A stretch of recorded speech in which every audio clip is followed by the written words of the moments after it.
হরে কৃষ্ণ। আজকে ভগবানের ভোগের সাথে গরম গরম অন্ন গুছিয়ে নিয়েছি। উচ্ছে ভাজা হচ্ছে দিয়ে দিলাম।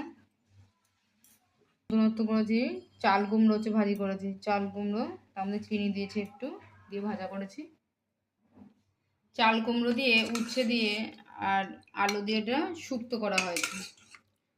কোন লঙ্কা ফোড়ন না, এটা সর্ষে দিয়ে ফোড়ন দিয়েছি শুধু। এটা ভগবানের সঙ্গে দিয়ে দিলাম।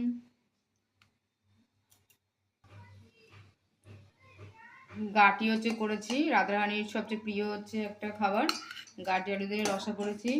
কচু গাটি অনেকদিন পর আছে, ভগবানের জন্য রান্না করেছি। এটা এখন থালির সামনে দিয়ে দেবো। আর দিয়ে দিচ্ছি শসার স্যালাড, আর 1 গ্লাস জল দিচ্ছি। সব কিছু তুলসী পাতা দিয়ে দিচ্ছি।